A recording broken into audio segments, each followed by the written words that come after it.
The Power Hour with John Lee. Ronnie O'Sullivan.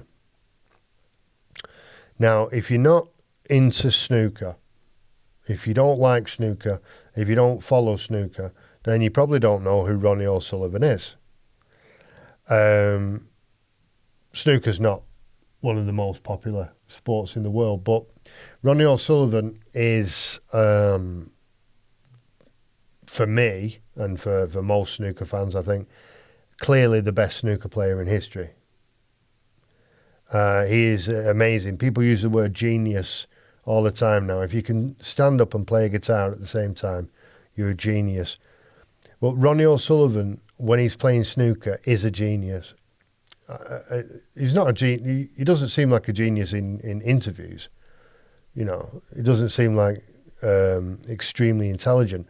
But he has a genius. He has a genius for the game of snooker. He can just play it much better than anybody else in history, and he can do it with both hands. But there was always a problem with Ronnie. He became a professional when he was 16. He started winning immediately. He was winning trophies at 16, 17. Now he's won everything. He's 6 times world champion, 7 times Masters champion, whatever you want. He's like the living Pele in the snooker world. But he was heavily criticised for a long time, Ronnie O'Sullivan, because he was erratic and he was very emotional. And there were times when he was playing snooker and you could see he wasn't interested. And even then he was better than most. And sometimes he used to quit. He'd officially quit and say, right, I'm not playing snooker anymore. I don't like it, you know. And he was heavily criticised, especially in the media, because he's very famous in England because snooker's quite a popular game or sport, whatever it is. So everyone knows who Ronnie O'Sullivan is. And he was crucified, really, by the media for his attitude. Look at this kid here, he's got all this money, all this success, and he's behaving like this. And, you know, some people have to work for a living, not play snooker and get big money every time you win a game. And so they were actually very aggressive with him, much like they were with Amy Winehouse. But what wasn't really in the public domain so much was the reason why Ronnie O'Sullivan behaved like that and the reason why he felt like that. And it was really curious, and it's actually the reason that he was so good at snooker at the same time. So I'll explain what I mean. Ronnie O'Sullivan is actually Ronnie O'Sullivan Jr. So his father, obviously, is Ronnie O'Sullivan Sr. And Ronnie O'Sullivan Sr. was a gangster in London, a very serious gangster. And the gangsters in London traditionally love snooker clubs. They do a lot of the business in snooker clubs. You go in, it's private, it's quite dark, it's very quiet. You don't want anyone shouting when you're trying to play snooker. So it's a good place to meet and do deals, and they're privately owned. And so, the criminal fraternity in London particularly does favour snooker clubs to do their business. And so Ronnie O'Sullivan Sr. was always going to these snooker clubs. He was in there every day, doing a deal, having a meeting, making a threat, making a plan. And he was very close to his son, Ronnie Jr. And he used to take his son into these snooker clubs and just say, go on, Ronnie, or go on, son, whatever he called him, go and have a game of snooker. And then he'd talk to his criminal compadres, And